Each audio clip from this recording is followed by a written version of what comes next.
Good morning, good afternoon, or good evening, wherever you may be. Thank you very much for joining us for today's Destination Insight series with BBC and the Singapore Tourism Board. As you know, we'll focus today's episode on Singapore, where passion is made possible. First, let me introduce myself. Uh, my, my name is Paul Brangan. I am the Director of Communications and External Affairs at the Pacific Asia Travel Association, and I will be your MC for today. We have a great program ahead of us, but before we get to that, I do have a couple of technical notes for all of you watching on Zoom. For those who are watching on Facebook, you can just hold on and I'll get through this really quickly. So for those of you who are familiar with, who aren't familiar with Zoom, you'll notice there's two functions at the bottom of your screen. There is a chat function. Feel free to introduce yourself to the rest of your attendees and panelists. Please note though, the default function, if you chat, goes to panelists. If you want to introduce yourself to all the attendees, make sure on the drop-down menu, you choose all attendees and panelists. If you have any questions, please don't use the chat function. Please submit your questions using the Q&A function as noted in the slide I'm showing you, as you can see here. It'll be easier for our moderator to be able to go through the questions and ask our panelists. And with that, that is all of our technical notes.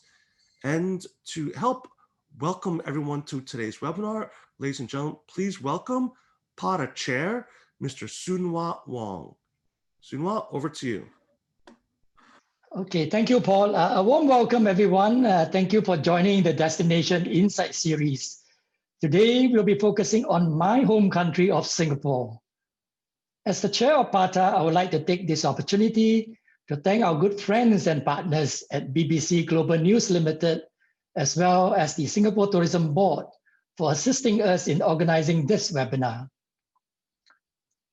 As the industry faces one of the greatest challenges it has ever seen, now more than ever, we need to work together to build a more resilient, responsible, sustainable, and stronger travel and tourism industry. Today's webinar, in partnership with BBC and STB, is just a small example of how we, as an industry, should be working together so that we can look to rebuild travel and tourism going forward. The Destination Insight series aims to provide an in-depth look at various destinations around the Asia-Pacific region and examine how they are dealing with the COVID pandemic and preparing towards tourism recovery. Today's episode highlights the initiatives of Singapore, where passion is made possible. I hope you will have a greater insight into how the Singapore Tourism Board, together with industry partners and the community, are working to support travel and tourism. From their initial response to the global pandemic, tourism safety measures, domestic tourism campaigns, to the resumption of MICE events and innovative tourism offerings. And I'm sure all of us are eager to learn more about the historic Singapore-Hong Kong air travel bubble scheduled for this Sunday. In the meantime, we must all continue to do our part to protect the health and safety of our families, employees, and the public. PATA will continue to stand by our members and industry colleagues during times such as this. Once again, thank you, BBC and STB. Thank you, Keith, Aloysius, Carmen, John, and Jason. And thank you all for joining us here today. Enjoy the webinar.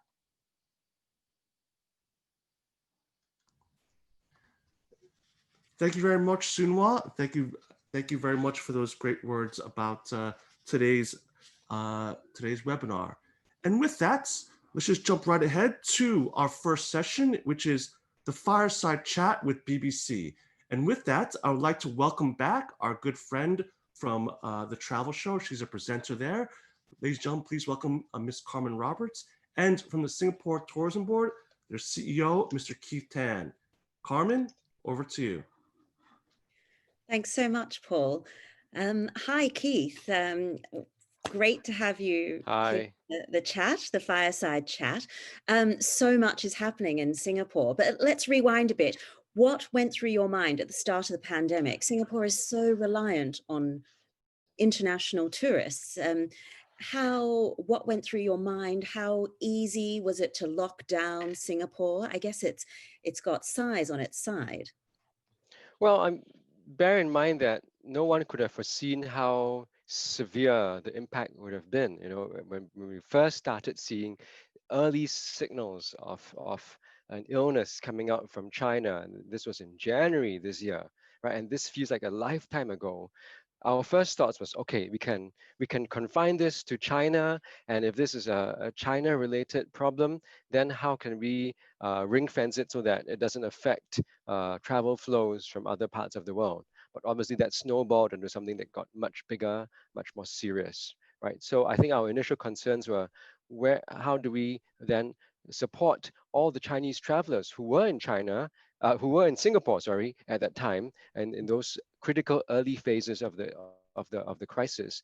How do we help them, even as China started closing its borders? How do we help them to get back home safely? How do we help them to get around Singapore safely? So those are one of our early concerns. But of course, this got into a much bigger issue. Yes, so I guess it would be easy in a way to lock down Singapore given its small population. Was that the case? You managed to contain it Yeah. quite well early I, on.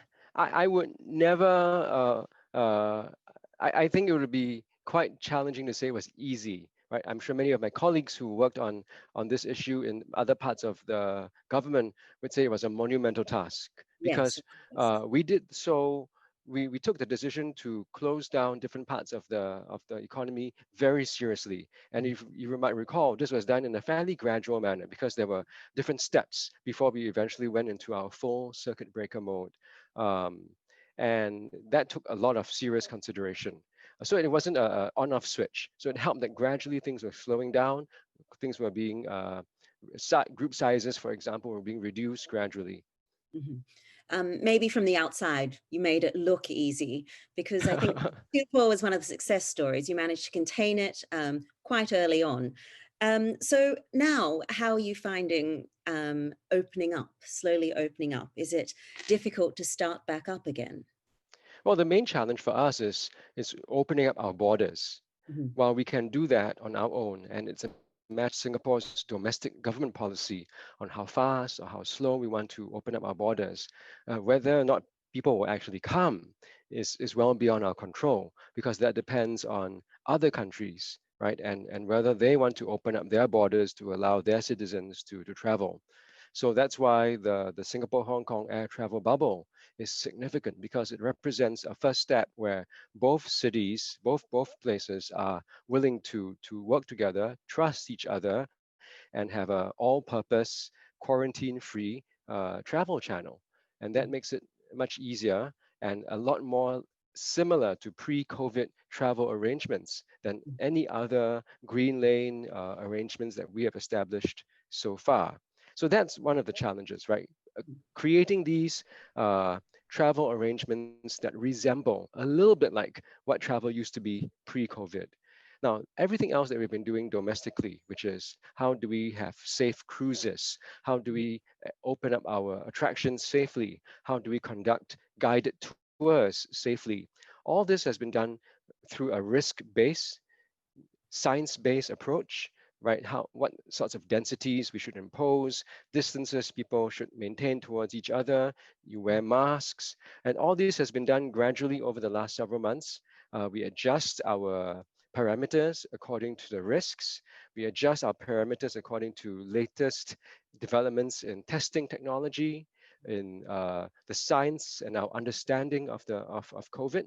And we're prepared to do more to open up our domestic economy if the science and the risks bear it out. Yes, I guess we'll discuss this a bit more later on in the panel discussion as well. And also, I really want to hear more about this Hong Kong travel bubble. But I guess in the interim period, you had to rely on domestic tourism, and was that quite difficult to try and change the way you work the shift from international tourist focus to domestic tourist focus? Because I know the domestic market is more price sensitive. They're looking for different things, aren't they? It's a challenge in Singapore because Singapore doesn't have much of a pre-existing domestic tourism market, unlike other countries like, say, Japan or Australia or New Zealand, where there is already a pre-existing base level of domestic travel. In Singapore, there isn't much of that. There was some. And so hotels, for example, pre-COVID would report about 10% of their business would be generated by staycations and locals staying in hotels, local business. That has increased fairly sizably in the last few months, and we hope that we will continue to see that grow as we encourage Singaporeans to step out and rediscover Singapore, not just in hotels, but also for attractions and tours. But yes, you're absolutely right. It's a challenge for us because we've never had to market Singapore to our own citizens, our own locals. And as you might know, our locals are our most critical, most challenging customers, rightly so, because they know the country very well. So therefore, our challenge is to how to defamiliarize our locals and help them to experience Singapore in a different way, nudge them outside their comfort zones, help them to experience Singapore as a visitor. Do you think this will help going forward when the borders open up? You've got a more varied tourism product now. Absolutely. So I'm very happy to see a lot more very interesting collaborations between different parts of the tourism sector. Hotels collaborating with attractions, with tour operators, experience providers to create very interesting packages and experiences. Some of our attractions are creating new experiences, back of house packages, or more exclusive, smaller, more bespoke packages and experiences, which we feel would be very meaningful, not just to the domestic groups right now, but when we open up, I think it'll be very useful for and attractive for visitors coming to Singapore. Okay, and in just a few days' time, the air travel bubble with Hong Kong is launching. There's a lot of hype and excitement around this. Talk me through it. You said it's similar, but not obviously the same as pre-COVID travel. What's Mhm. different? Well, I must manage expectations. Pre-COVID, last year, we had just under 500,000 visitors from Hong Kong coming to Singapore. The air travel bubble with between Singapore and Hong Kong is limited to one flight a day, right? So the number will be relatively small. Anyone who wants to get on the air travel bubble will have to book a seat on that particular designated flight. They have to apply for an air travel pass coming into Singapore through our Immigrations and Checkpoints Authority website. They have to use the Trace Together app, which we use in Singapore for the purposes of contact tracing and entry into different venues and places here in Singapore. And they will have to do a pre-departure test in Hong Kong up to 72 hours before they depart for Singapore. But when they come to Singapore, then they are free to go do whatever they want, so long as they comply with our safe management measures here in Singapore. So that means that when they come, it's almost like things used to be pre-COVID. So, but there's just a lot more preamble, I guess. You've got a lot Yeah, more more to requirements. prepare. And what's been the uptake on these flights? Are they fully booked? Is there a lot of and likewise, I guess Singaporeans are keen to get out, aren't they? Both ways. So the data and the feedback that we're getting from the airlines is very encouraging. There's obviously a lot of pent-up demand on both sides. Uh, I think some of the major online travel agents in Hong Kong are telling us that the searches for the Hong Kong Singapore flight have gone up several 100%. So the numbers are encouraging, and we hope to grow on this with a view towards having more flights designated as part of the air travel bubble in a few weeks' time. Okay, so Ultimately, it depends on the situation in both cities as well. yes, and how Yeah, it's handled, I guess. yeah, It's one flight a day, is that correct? that's correct. 200 passengers a day, Yes, yes. and So and the it's numbers are relatively modest. okay. Yeah. Well, that's good. Well, it's a start, isn't it? And it's certainly very exciting. Do you feel a lot of pressure I guess a lot of people in the region will be looking at this example to see going forward, you know, how successful it will be.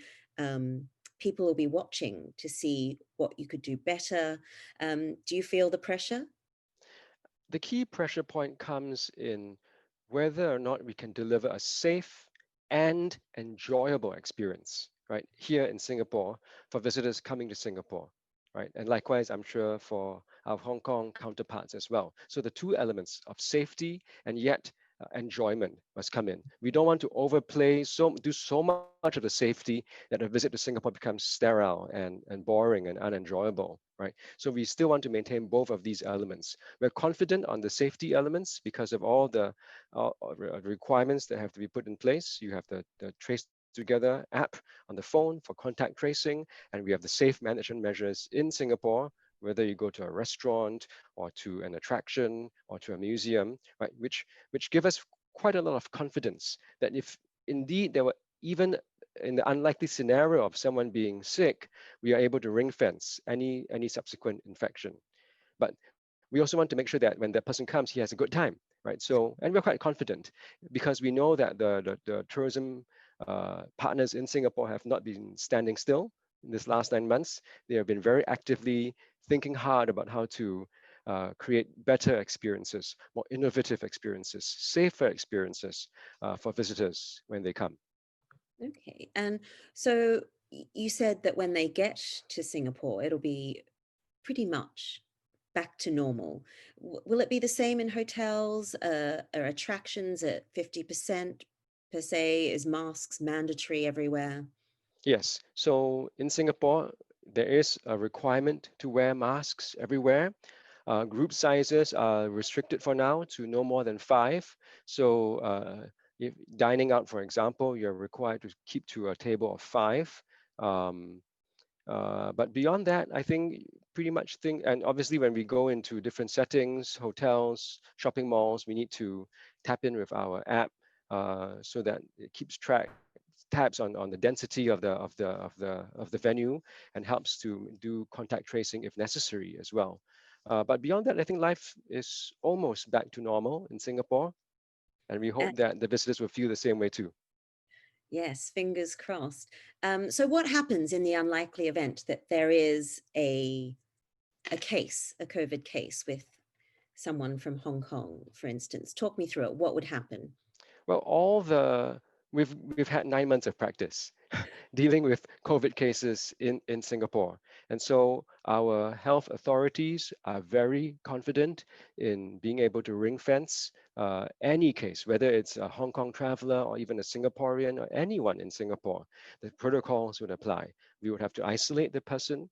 We would have to initiate rapid contact tracing in order to ring fence any possible spread. And with the tools that we now have available, we are quite confident that we can identify the close contacts of that person very quickly and make an assessment of whether they need to be quarantined or take other precautions. So those would have to be done very quickly. We can do this much quicker now compared to 9 months ago. And hence, we are quite confident in being able to arrest any subsequent community spread, even if someone were to come in and bring COVID into Singapore from Hong Kong. And vice versa, for any Singaporean going to Hong Kong as well, we're quite confident that Hong Kong can do the same. Does Hong Kong have the app as well? They have a different technology tool. Okay. Yeah. Because we don't have that in Japan as Yeah. But many countries are now thinking of how to use technology, whether it's mobile-based or using a token or wristband or something like that, a wearable, in order to facilitate contact tracing. Because one of the requirements for borders to reopen, at least our thinking right now, is that you do need to have rapid contact tracing in order to ring fence and arrest community spread. Right. And I guess the $64 million question that everyone wants to know is, when will you open your borders to more countries? Do you have more countries lined up for these air travel bubbles? We are in the process of, and we have been negotiating various green lanes, travel channels, travel bubbles with other countries, and we've been doing so for several months already, and we hope to be able to announce more further liberalization of travel arrangements in the coming weeks and months ahead. We do see the Singapore-Hong Kong air travel bubble as a model, as a possible building block for how we can gradually reopen borders safely. And hopefully that I'm quite confident, in fact, that the air travel bubble with Hong Kong will not be the first, or will not be the last of a whole series of other sorts of arrangements.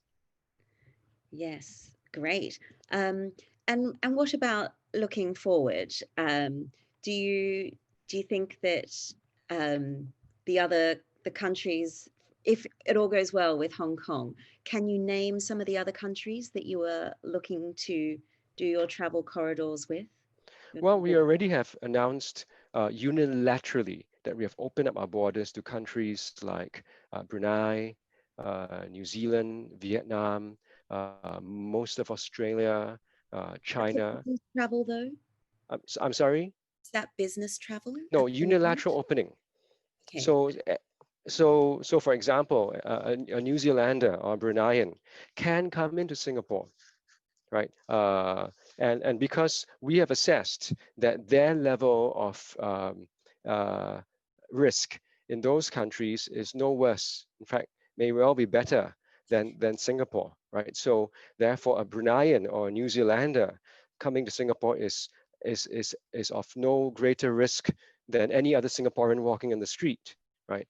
And so we have already unilaterally opened up our borders. However, it is once, as I said, is unilateral, right? So hopefully these countries will be able to reciprocate and reopen up their borders so that we can have a true two-way travel channel. And that's hopefully the next steps for some of these other countries. Okay, well, fingers crossed. I'm sure a lot of eyes of the tourism world will be looking at this, the Hong Kong, Singapore air travel bubble in the We hope future, so. coming days. Well, Yep. good luck with that. Thank you. Well, let's hand back to Paul, and then I look forward to speaking to you again in the panel discussion.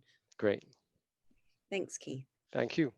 Thank you very much, Keith. Thank you very much, Carmen. As Carmen had just said, we'll be back with Keith and Carmen for the panel discussions. So hopefully we can hear more about the travel bubble. I'm sure that's on a lot of people's minds. If you have any questions about anything that they just discussed or any other questions that you might have, feel free to send it into the Q&A function as noted earlier before. Just the bottom of your screen, you'll see Q&A. Post your question there. Don't post your question in the chat. So before we get into the panel discussion, I'd like to invite a Vice President of Advertising Sales for Singapore and Southeast Asia from BBC Global News, Mr. John Williams. He's going to provide us a little insights on Singapore from BBC. And with that, I'll pass that over to John. John, welcome. Thank you, Paul, and thank you, Keith, very much for that very interesting insight into STB and all of the things that are happening in Singapore. As someone who has the pleasure of living in Singapore at the moment, we are very grateful for the Singaporean government and the way that they have approached the COVID-19 pandemic. We feel very safe living here. But I think you nailed it when you said that there's a lot of pent-up frustration for people to travel. We definitely want to be traveling as soon as possible. And I'm going to quickly just go through a little bit of research that the BBC has done and show you. It's only a couple of slides. About our travel intenders and the Singapore audience for the BBC in this market, and some interesting facts that we found out from them. And last, I'm going to round off with a new opportunity that we've launched, or just about to launch early next year, which is very much in response to people's desire and dream to travel and the need for accurate and up-to-date information. It's called Explore a New World, but later, more of that in a second. So listen, as I said, firstly from the BBC, a little bit about our travelers. We know that the BBC's audience love to travel, and our audience in Europe are actually 92% more likely to travel to Singapore for business in the next 12 months than they were previously. Now, this research was done up until the beginning of April this year, so you need to think of that in your mindset when we're looking at the numbers. But we do have a huge audience in Europe that very much wants to come to Singapore for business. So Singapore has not in any way, shape or form fallen off people's maps with regards to being a hub for business destinations. We also know that 66% of our audience in Singapore, the BBC's readers and viewers in Singapore, say they've traveled around Southeast Asia recently, and 55% have traveled out of Asia in the past year. So we know that our audience in Singapore are frequent travelers to the region as and when they get the chance to travel. And I know that they are very much looking forward to traveling soon and dreaming of traveling and using bbc.com travel as a tool to plan their trips. And lastly, 20% of the BB's affluent Asia Pac audience travelers have actually visited Singapore in the past 12 months. So Singapore is still very much a destination for our affluent leisure audience, and they are 1.5 times more likely to have done so compared to other audiences around Asia Pacific. Paul, could you go to the next slide, please? Getting a little bit more specific and looking at airlines, and I'll specifically talk about Singapore Airlines on the next slide. I think this echoes very much what Keith was just saying, is that we know that the BBC audience in Singapore, when they get the chance, as soon as they get the chance, they're going to try and buy flight tickets. We found out that 64% are more likely than average to want to purchase and prioritize the purchase of flight tickets when the pandemic ends, compared to the rest of the affluent audience in Singapore. So we know that leaving Singapore and flying out of Singapore is very, very key, and something that people are planning and looking forward to do. 87% of our audience in Singapore have traveled by air within APAC in the past 12 months, and they are 11% more likely to have done so than any other of our audiences in Singapore. And increasingly, our audience, when they travel, they spend a lot of money on flights. 25% are more likely to spend at least $10,000 US on flight tickets in the past year. That may just be on one trip or numerous trips out of Singapore, but they are definitely spenders when they come to flying, be that at the front of the plane or at the back of the plane. And talking about airlines, Paul, if you could just move on. Who do our audience love to travel with? Our Singapore-based audience love to travel with when they do go flying? Well, fortunately, and perhaps not unsurprisingly, Singapore Airlines is the most popular airline amongst the BBC's Singapore audience. 66% of our audience in Singapore have flown on Singapore Airlines in the past year. And there's no reason for that number to decline as soon as COVID comes to an end. In fact, I think that people are looking increasingly for airlines that provide safety and security and fantastic travel protocols, which we know Singapore Airlines does when you get on board. As you can see, Singapore outperforms our nearest competitors, Cathay, Emirates, and Thai, substantially. So that is a great endorsement for Singapore Airlines from our audience in this market. Paul, if you could just change slide. Thank you. Just briefly looking at hotels. As I said, our audience based in Singapore are very much frequent travelers, and of course they are ergo frequent hotel guests. They're 31% more likely to spend, again, at least $10,000 on hotels in the past year when they traveled compared to the rest of the audience. So luxury is important to them, but also I'm sure so too is safety, convenience, and one would imagine going forward post-COVID, making sure that these hotels themselves have amazing health and safety protocols. That will be a deciding factor, I think, on where people are traveling to and where they stay and how long they stay for. Paul, if you just click on for next. Thank you. This is an interesting slide, and it's fairly generic, but it talks about advertising sentiment. I think one of the things that we found when COVID pandemic happened was that a lot of advertising brands, not just in Singapore, but certainly around the world, basically thought that they should stop advertising because they didn't feel that audiences on all platforms, not just on the BBC, didn't want to be or reading or seeing their adverts because the content of the news was so dire. And there's no denying that obviously in the first stages of the pandemic, it was overwhelming, the news that was coming out from around the world. Not so much Singapore, fortunately, but certainly a lot of the markets in the region. What we've done though, we've actually undertaken some research amongst our audience and found that what we have found is that for brands that have kept advertising throughout the COVID pandemic, brand sentiment or reader or user or reader or viewer sentiment about those brands has increased. So actually what people are saying is we appreciate and we want brands to keep advertising because actually we want life to go on. We still have to be buying things, we still have to be planning for things, we still have to be dreaming for things. So actually brands that have basically upped their advertising or even just maintained their advertising presence during COVID have actually benefited massively in the mind's eye of consumers. And this is obviously the consumers that I'm talking about specifically on the BBC. And the last or penultimate slide, Paul, if you could just move on, is a little bit of animation, which is great. So this is a new product that the BBC is launching online next year, and it's called Explore a New World. Explore a New World is a unique mashup between IATA and the BBC. And basically what it does is it brings together live data as provided by IATA and world-class editorial travel content as provided by the BBC. Very simply done, what it does, it allows people in markets to find out in real time where they are allowed to travel to based on their destination. So for example, it's a website. If I'm living in Mauritius and I want to travel to Asia, for example, Explore New World will basically tell me which countries in Asia I'm allowed to travel to based on where I'm living. It will tell me which airlines I can fly on. It will tell me what entry requirements I need to have. It will basically say by having a green, which means you can access that country, or red, which means it's forbidden for you to travel based on your location. It'll show you where you can travel.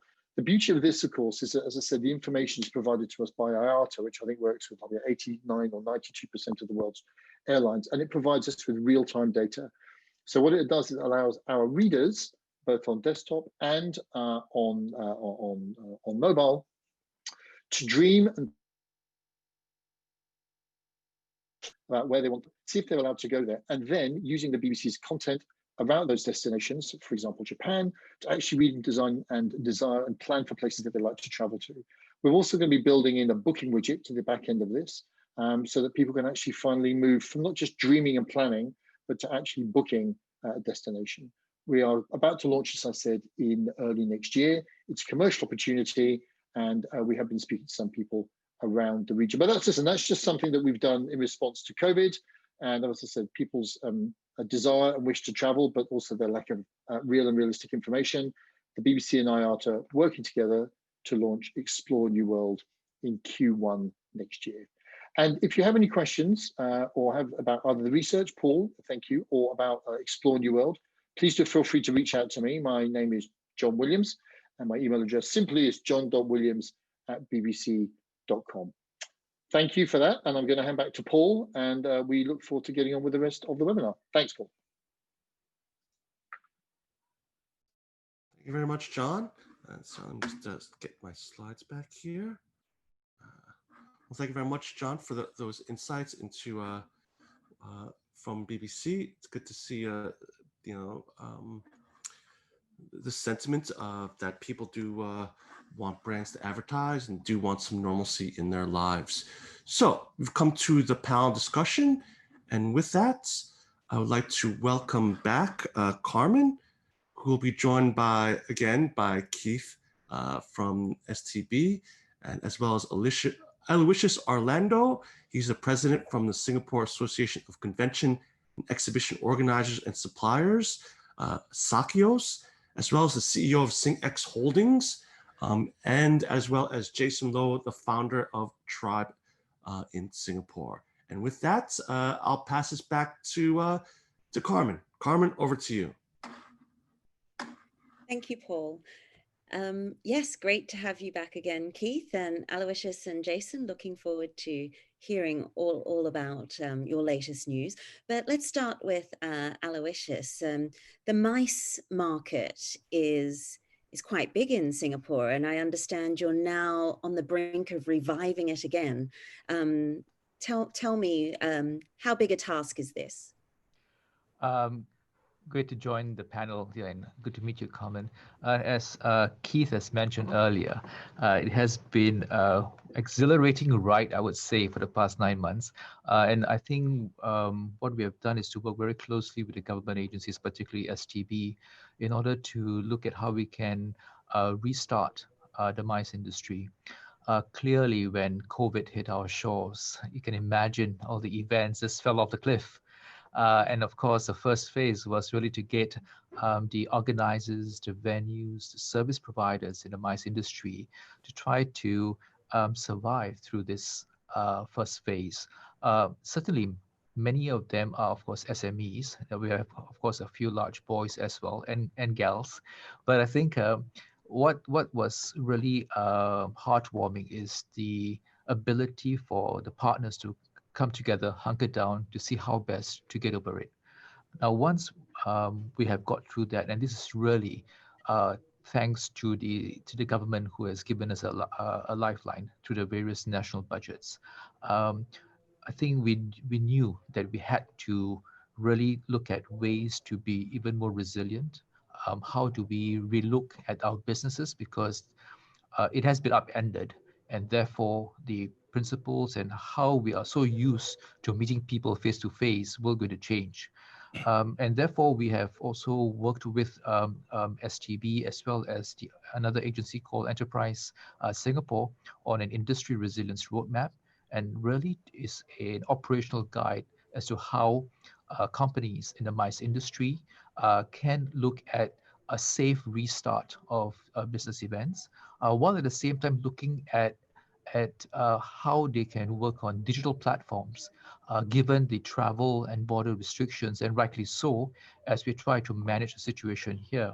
So the pivoting process as to how to hybridize events, which basically means how you blend physical with the digital platforms, it's going to be a cornerstone.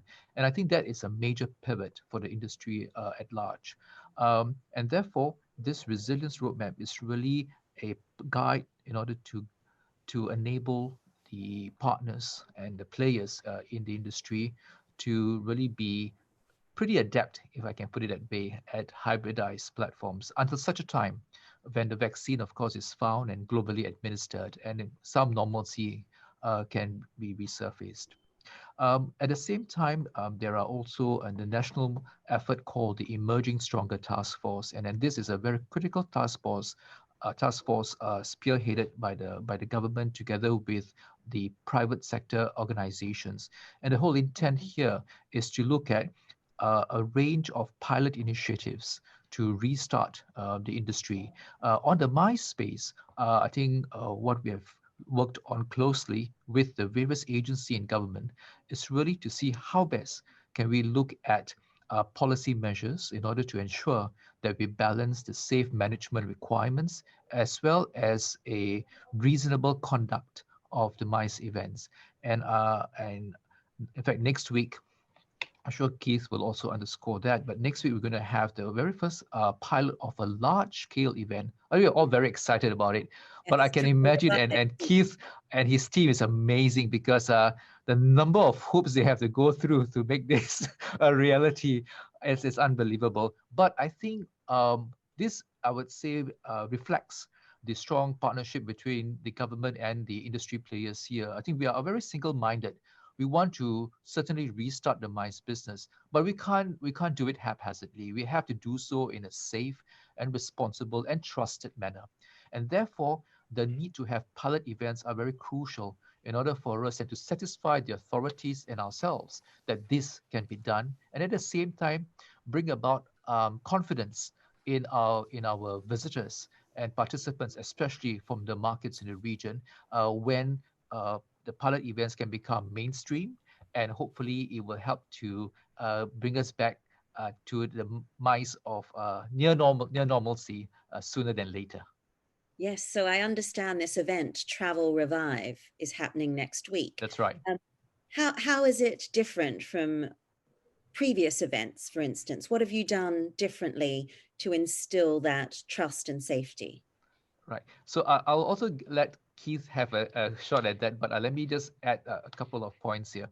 First is it's how we are going to overlay the SMMs onto, or what we call the safe management measures, onto such a large-scale event, because it is a trade show. And as you know, trade show means people moving in an enclosed area. So therefore, they need to be mindful of not just sanitation and health, but also density management, so that we are able to ensure that people going through the trade show is well protected. At the same time, we talk about trace together and some of these contact tracing measures that are in place, and that is necessary should there be an unlikely event of any detection of a case. It can be speedily addressed, and then we have also measures in place. But I think the major point here is the overlay of the safe management protocols onto the event platform. So that's something that's really different. And I think what we want to do is to see how best can we dovetail that and make sure that it can become scalable. So that's why the pilot is crucial for us to see based on people coming in, going through the trade show, and they can do so in a safe manner. The second point is really to um, really bring in and invite visitors from the different parts of the world. As mentioned earlier, uh, we are looking at activating through the different green lanes. Of course, you've heard about the Hong Kong Singapore bubble, but I think there are also green lanes currently in place, and there are different ways in which we can go about activating that and work. And we hope to work with different source markets for which we have established green lanes, and really to enable people to go through. That is really not something that is so formidable, but it's something that as long as we can practice it, we know what the steps are. I think it will go a long way in it becoming a mainstream, particularly when there are more innovations and improvements in the way that we do testing. And I think we've heard about the PCR test. Now we're using the antigen rapid test, and hopefully when the breathalyzers come on board, which will I think will be a game changer, we should be able to really restart the business sooner than later. Keith, any other points to add? I guess the point about Travel Revive is it's much larger than the larger events that we are prepared to test now, right? So we have a framework for up to 250 people. Travel Revive will be closer to 1,000, possibly more, and we'll have a larger number of foreign attendees as well. Not a huge number. So even in comparison to pre-COVID events, Travel Revive is small, right, compared to pre-COVID events, but it is a step in the right direction.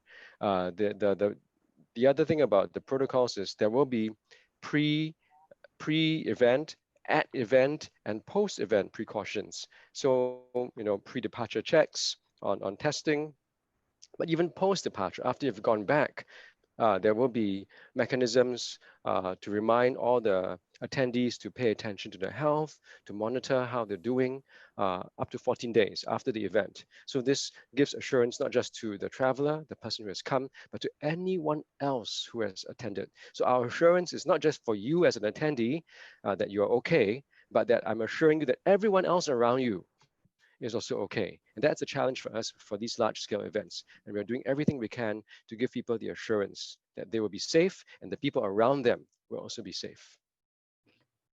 Well, that certainly sounds like it'll be a great event, and I look forward to hearing what comes of it. But just bringing in Jason now. Jason, I guess innovation has been your main thing over the last 6 to 9 months. Can you tell me how has your local tour company had to change and modify the way it's working? We've seen these big events are having to also change and modify. How has a company like yours had to adapt? Hello, Carmen. Hi, Keith. Hi, Aloysius. Yeah, so for us, Tribe, the innovation for tours, I think the starting point is this hybrid of part game, part theater, part tours. This was inevitable. It was always going to happen, but I think it was easy pre-pandemic for us to kind of look beyond it because the regular tours were working, so why bother? But when this came about and we were sitting around, we said, we don't know all the answers, but we have to try it out. So there was a lot of trial and testing, and I think for the Chinatown Murders, this is one of the tours that came about from this pandemic period. We married the aspect of game together with tours. But I wanted to emphasize that it's not just putting together A and B and magic will happen. For example, you have a dining product and you have a tour. You can't marry the two and hope for magic to happen. Just same for the tour and the game. So I think the magic lies in between that you have to rewrite the script. You have to tell the story of Chinatown through a series of characters in Chinatown. And then you have to have that embedded in the game, and the game is also embedded with the characters, so it becomes one seamless product. So I think that was the hard lifting, because a lot of times it's very convenient to just take a product like A and B, and then you kind of put it together and say, okay, so this is supposed to work magic. So it doesn't always happen that way. Yeah, so. So looking forward, with everything opening up now, Jason, with the air travel bubble, with MICE events starting to slowly reopen and happen again, what's in store for smaller local tourism offerings like yourself? So we are at the end of the chain where there's a lot of things that are uncontrollable, right? Borders and things like that that have to happen. And also when Keith was mentioning earlier, it's about even if our infection rates are low, there's no air bubble to speak of if the other, so it's kind of a math game along the way. It's a wait and see, because you could have a plan with opening up an air bubble, but you are also at the mercy in a way of these other countries and having the infections rate low enough for us to admit the people. So for us, we don't plan it that way. We go about putting out the best product. We come up with the most innovative, and we're thinking very much on the local scene now. So it has been a pleasant surprise for us in the last, I would say 4 months now, since we started again in July, that there are a lot of corporate team building events. There's a lot of support from families.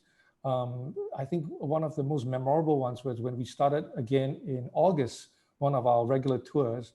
I'm not kidding about this, but one of the guides who was guiding, she shed a tear because she hadn't done this since February. So to her, it was such an emotional moment, and the audience was local families too, and they were really encouraging to get a round of applause. I can't put it in words. You have to be there. You got to feel it. So it was a very nice moment for me to witness.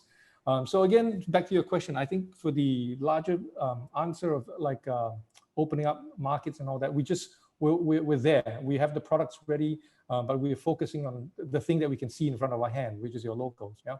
Mm-hmm. Okay, so I guess what is key to all this is the safety measures, the trust that you instill in your customers, your travelers, the tourists that are arriving.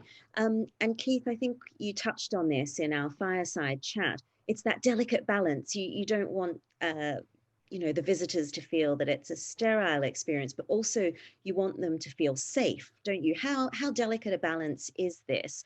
And someone has put in a question on this. An anonymous question has come in on the Q&A function. How are these measures here to stay? How long do you think they'll still be around, even once there's a cure, a vaccine, for instance? Do you think we'll still have these safety measures? Well, I suspect it'll be quite a while more before a vaccine becomes widely available, right? So it's entirely possible that the safe management measures we have here in Singapore will stay.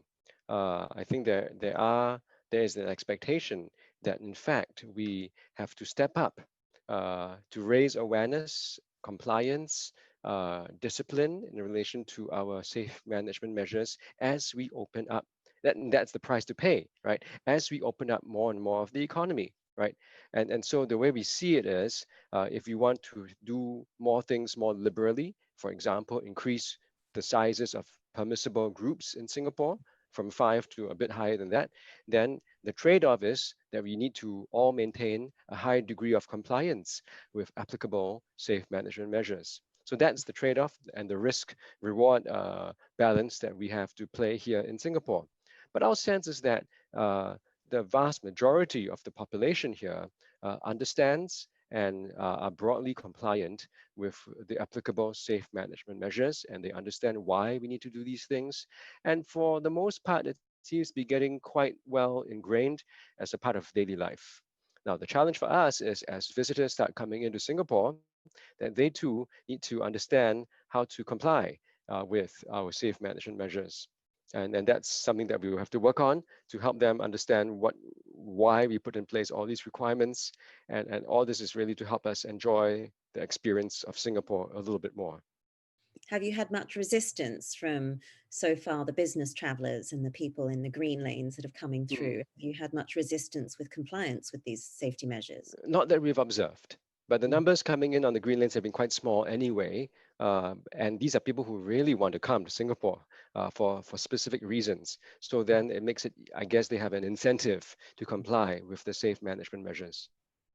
Okay, and Aloysius, with this Travel Revive event, and also maybe this is a question for you too, Keith, where are these people coming from, the visitors to attend this event next week? Where are they coming from, and what are you going to do if they're coming from hotspots, say for instance the UK or the US? Aloysius, you want me to chime in on this? Or? Yes, please. Yeah, so the majority of the attendees for the event will be local, right? And so I don't need to worry so much about their concerns. But with the locals, the challenge for me is that this is the largest local event that we've had so far since More the than start of 5 the COVID people. pandemic. Yeah, right. So that's one specific challenge. But for those who are coming from overseas, we have it's a small number, I think about 100 or maybe slightly less than 100 people coming in from all over Southeast Asia, the regional countries. Numbers from Europe, from North America are smaller, but there are a few coming in.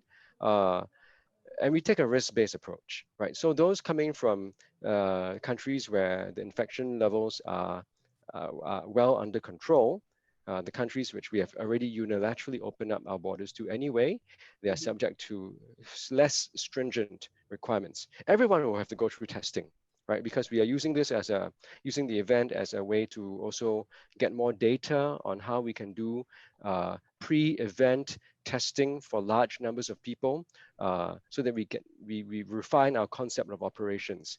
If I have to do rapid antigen testing for 1,000 people, how can I do it quickly?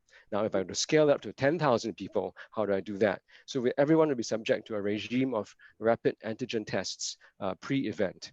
Right. But beyond that, then whether you come from a riskier country or a less risky country, then determines the sorts of itineraries that we have arranged for you.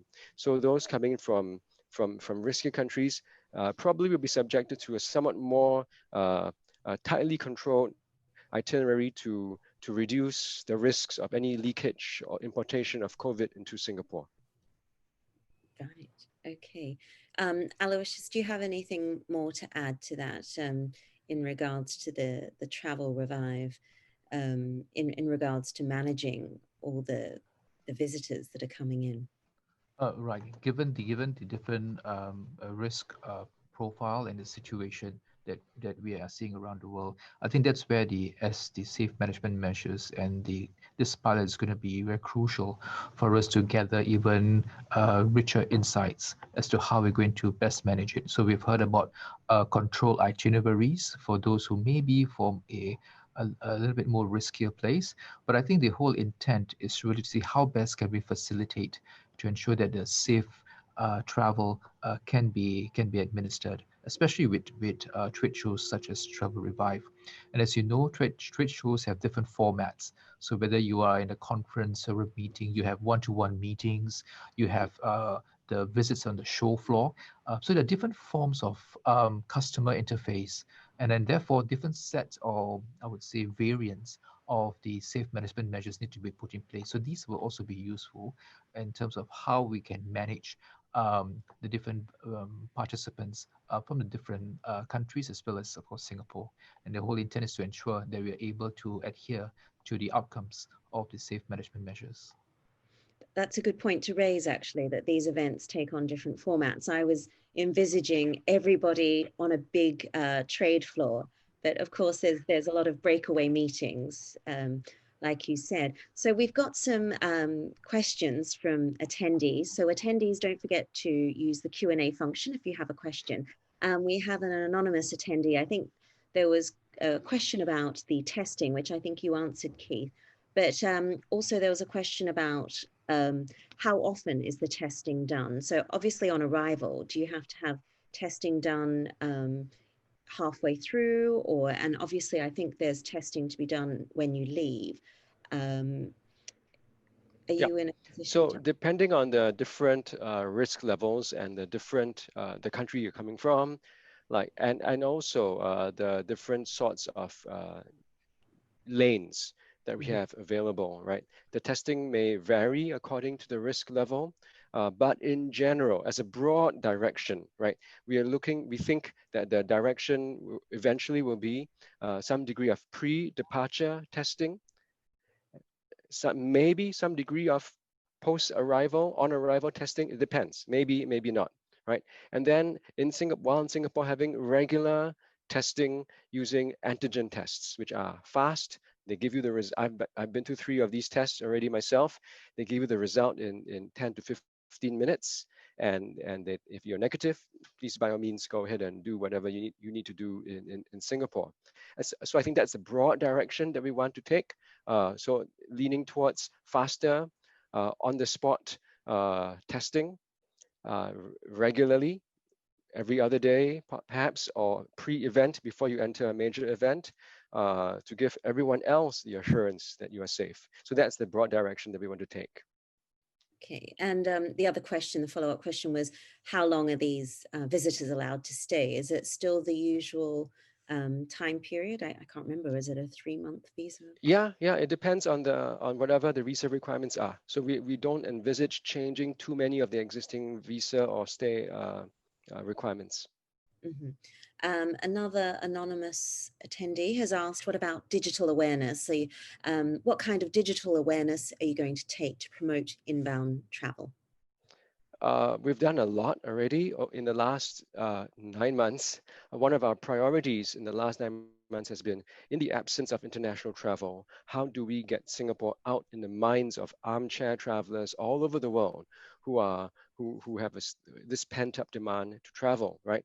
We want Singapore to remain as a top-of-mind leisure and or business destination amongst people who wish to travel. So we've worked hard at the tourism board, but also pushed our tourism partners, including tour operators like Tribe or event organizers under the wing of SASIOS, to think hard about how we can use digital, visual, video, augmented reality, virtual reality, everything to get the message out that Singapore remains open and welcoming. We are taking every step to provide a safe and clean environment for visitors when they come. We are uplifting our skills. We are adapting and creating a lot more contactless experiences, for example, and we are busy reimagining the entire experience of travel in Singapore. So we've had great responses. For example, our zoo did a really good video of its penguins wandering around the zoo. Right, and this was at a time when no one could visit the zoo, when we were having our circuit breaker. So the penguins had a run of the zoo, and this was a video that had a great outreach, not just to Singaporeans, but around the world. And since then, the zoo has also done a similar program called Hello from the Wild Side, where it basically brings a zookeeper to care for one of the more popular animals. It can be a capybara or one of these other animals. And they engage with people through a camera. People have to sign up for this. They pay for this to engage with the zookeeper, to interact with the animal. And this has been wildly popular amongst its fans all over the world as well. So we've worked hard to push all this content out to the world. That's amazing that people from the other side of the world could interact with a Singaporean zookeeper. Absolutely. And the same for tours as well. So some of our tours have started going virtual to bring some of the richness of our cultural precincts and our destination, our attractions out to the whole world. Is this something for you, Jason, the virtual side of things? Yeah, so this was the other productive accident that happened in July for us because we were doing things differently in June, right? All of us were used to getting like 5 Zoom meetings. My kid was doing his classes online, and then we were ordering our food, and everything was different. So we knew this wouldn't be any different for the travel and tours market. So the only thing is, pre-pandemic, this virtual tour and everything is always there. We knew it, but it was very easy again to swat it aside. But when we were forced to sort of confront it head on, and we didn't know all the answers. Everyone was trying to figure out what content would people be interested in, what's the attention span of people online, how do you charge for it, what's the business model? We didn't know all the answers, but you know what we did? Instead of sitting around, we said, let's launch it. So we launched this live stream thing called TGIF, and it was really targeted at your Friday evening, people sitting around offices, and we wanted to beam to them a content via our guide that we take them to behind the scenes of our factory, our beloved factory, food factory tours. And we had that with little boxes arranged at the same time. When they are having a live stream, they're also having to enjoy the little bundles of bread or food or traditional bread. So that was quite okay. I mean, when we started out, it wasn't hot like anything. Like some days we had like 20 audience and all that. But the good thing is from then on, a lot of corporates saw that opportunity, and then they started approaching us and said, can we do this for our members? And then the group started to go from about 20 to 60. So now we're almost doing about 2 or 3 live streams weekly. Wow, that's fantastic. That's a great example of innovation and how things have changed.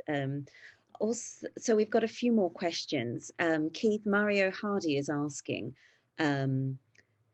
is Singapore considering using the Common Pass as a digital health passport to track tests and vaccines? There's a lot of talk around digital health passports, isn't there, right now? Yes, so I think that is one of the preoccupations across at the bilateral and multilateral level. And I believe that some of these concepts are being discussed by our colleagues from the health ministry with their counterparts from the other ministries as well.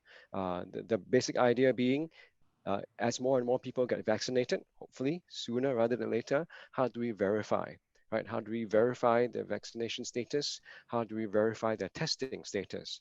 Right now, all this is being done very, shall we say, in a very analog 20th century way. And I think there are many opportunities to digitize the process across borders. How we will do this, the exact solution, I think that's still subject to being worked out. Okay. Elizabeth Chin is asking, quick question, is there a charge for the testing? I think it depends on the event. It depends on the scenario that you come in. If you're coming in as a leisure traveler, for example, we presume that you would pay then, you incorporate the charge for testing into the cost of travel to Singapore. Mm-hmm. Okay, and Mario is also asking again, will you see safe corridors with ASEAN countries? We certainly hope so. And we feel that here in Singapore, we've made the first step, right? We've unilaterally opened up to Vietnam, to Brunei as well, right? And we are actively hoping to do more with some of the other countries like Thailand and Malaysia. These are important source countries, not just for tourism, but for our overall economy. And we do need to do more.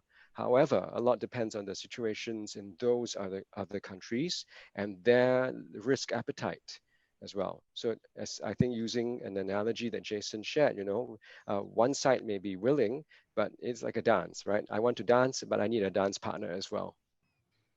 Yes, well, let's hope it all goes well with Hong Kong. Yeah.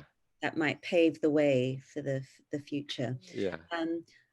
Javier Maradan, which I'm assuming is in Europe, is asking about artificial intelligence. Maybe this is a question for Aloysius and also Jason. Tech startups here in Europe have already been implementing AI. Do you think this is something that will help improve tourism numbers in Singapore?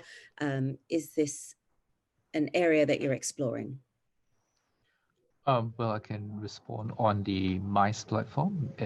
I think because of the pivot to hybrid platforms, there's a lot of interesting and innovative digital solutions coming on board. And I think what is crucial is really for organizers to understand better their customer needs. And as you all can imagine, doing the event online is not the same as on site, right? We are also social creatures. We need to meet. So face-to-face is not going to be replaced.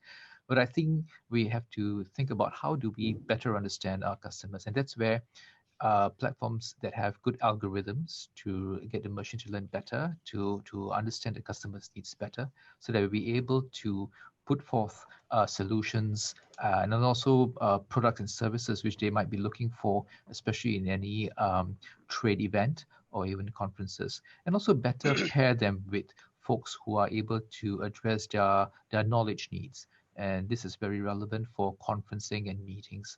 So I think it certainly is important to think about what are some of the solutions we can work on. And I think what COVID has done for us is to accelerate the whole digital adoption. I think that's something that's going to be important. And what we hope is that, and I hope for my members, that we don't see this as a stopgap measure, that it becomes a cornerstone. And I think if we are to wait and for the crisis to blow over and then flick on the switch and say, let's go and meet face to face, I think we would have missed such a golden opportunity. But I think we are practical enough to recognize that it is going to be a blended approach. And we hope that with whether it's AI or even basic solutioning on the digital realm will be important to ensure that at the end of the day, is how do you ensure that customers and participants truly get meaningful engagements through their participation in MICE events. And what about you, Jason? Is AI an important part of your future, do you think? Or maybe your tour guide who shed a tear might beg to differ? Yeah, the human touch is always important. No, to Aloysius' point, I think during the pandemic, it served as kind of like a period for you to reflect. And there wasn't anything that we didn't consider. We looked at whether there was anything to do with virtual, augmented reality, things like that. AI in so much as it helps us to understand the customer better, sure. But I think with limited resources for a small firm like ours, sometimes it's just as important to know what not to do as or being too early as it is what to do. So I think for now, I think possibly not, but who knows? I mean, it's something that's on our minds, but at the right time. Okay, great.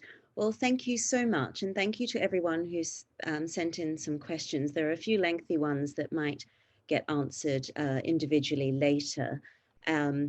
But certainly there's so much happening in Singapore, and I'm sure all the eyes of the travel world and indeed the rest of the world will be watching, especially to see what's happening in Singapore with the Hong Kong air travel bubble and also the Travel Revive event coming up with the MICE restart. So good luck, and I hope it all goes well, and I hope that we can all start traveling a bit more freely in the future. So thank you very much for the lively discussion, and I'll hand you back to Paul. Thank you, Carmen. Thank you, Carmen. Thank you, Carmen. Thank you very much, Carmen. Thank you, Keith, Aloysius, Jason, and welcome back, Sunwat. Thank you all for all of our speakers. It was very insightful. Hopefully we answer as many questions as we could. It's great to hear more about the Hong Kong, Singapore air corridor. I think there's 4 days, we'll see what happens, and hopefully that will be a model for many destinations to open, and we can then start traveling again. And I hope many people sort of look at that as something that we can really work on and build on moving forward. So with that, I'd like to thank once again all of our speakers, John as well, and I will just do a quick wrap up. So if you guys just want to say goodbye and one last time. And I'll let you guys all turn the cameras off, and let me just do a quick wrap up here as we close out the session here. Yeah, thank you everyone again. Thank you for supporting PATA. Yes, thank you very much. Thank you, Sunwat. And that ends it.